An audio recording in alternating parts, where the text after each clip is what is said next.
In Cheadle Hulme, a quiet suburb of Greater Manchester, a seemingly normal family lived in a picturesque home. Arshad and Uzma Rahan lived with their 3 children, Adam, 11, Abbas, 8, and Henna, 6. They could have been anyone's neighbours, charming, friendly and happy. But behind closed doors, a white and twisted tale was unfolding. By July 2006, the family home on Turves Road had fallen eerily silent. No one had seen or heard from the family in days. Rumours of a family holiday to Dubai did little to allay concerns. On the 20th of August, police finally entered the family's home after receiving a call from a concerned neighbour. What they found inside was nothing short of a nightmare. In the playroom, the decomposing bodies of 11-year-old Adam, 8-year-old Abbas and 6-year-old Henna were discovered. Upstairs, in the bedroom, lay the body of their mum, Uzma.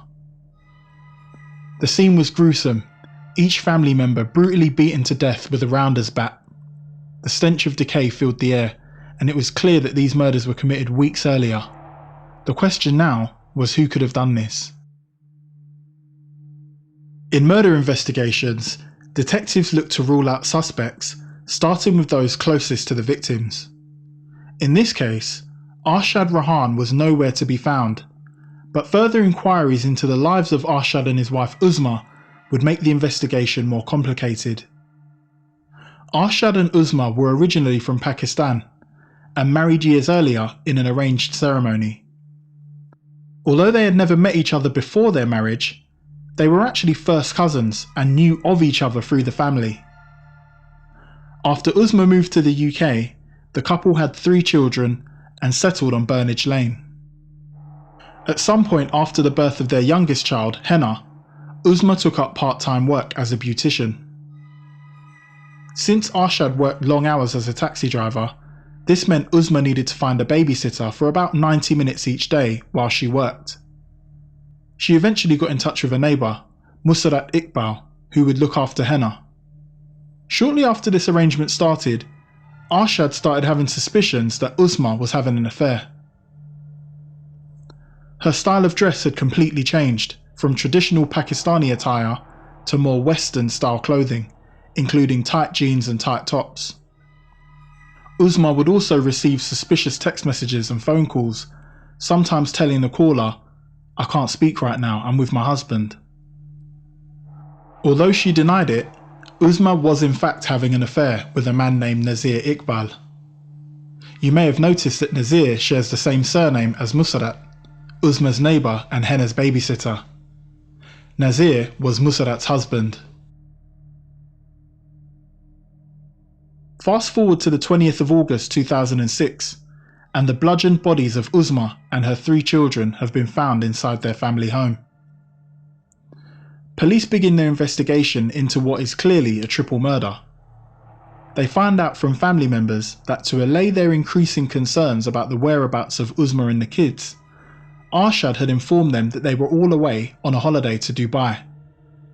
This made Arshad an immediate focus of the detectives' investigation.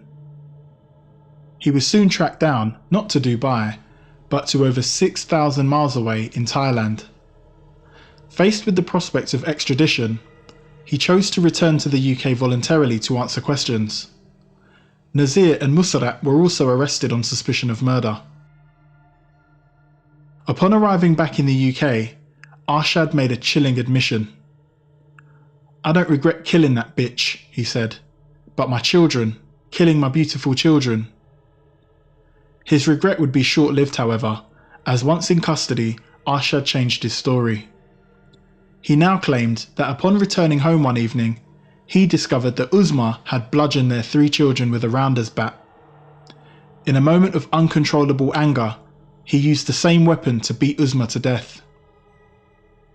It would now be up to the detectives and the prosecution to refute this claim and prove to a jury beyond all reasonable doubt that Arshad had in fact killed his entire family.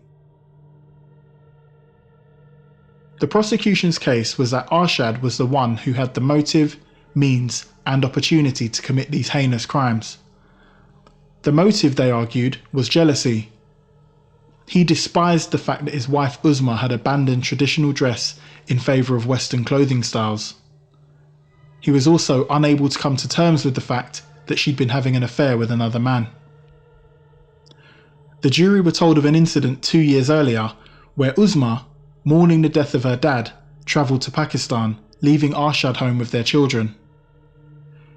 In response, and bitter over the then suspected affair, Arshad sold their house. He booked a flight to Pakistan and dropped off the children with Uzma and her mum in Lahore, while serving her with fake divorce papers. This, they argued, showed Arshad's true character and showed that the affair was known about for a long while before the killings. His jealousy had been simmering for ages amid Uzma's 3-year affair with Nazir. In terms of his means, the jury was shown evidence that Arshad had actually bought the rounder's bat used as a murder weapon just the day before he committed his evil deeds.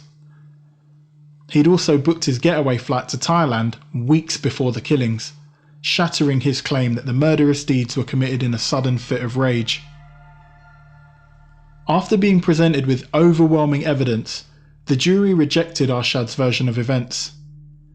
They agreed with the prosecution that Arshad, in cold blood and with premeditation, violently took Uzma's life while she slept. He then took his sleepy children downstairs one by one, fatally beating them about the head with a rounder's bat. Before leaving for Thailand, he covered their bodies with blankets, hid the murder weapon in the shed, and told family and friends that Uzma and the kids were off on holiday to Dubai. After being convicted on 4 counts of murder, Arshad was sentenced to life in prison, with the judge declaring that he would never be eligible for parole and would therefore die in custody. In researching this case, I came across a cultural phenomenon associated with Pakistanis as well as other communities called honour killings. This is where a person, usually a man, kills another person, usually a woman or a girl, because they perceive that she's brought shame upon the entire family in some way. In this case, the fact that Uzma dressed in alignment with Western standards and had a sexual affair could have been seen by Arshad as justifications for her killing. It seems that in his view, the prospect of a divorce would have brought too much shame on him and his family name, and therefore he decided instead to do away with his entire family in the most evil and wicked of ways. Thanks for watching until the end.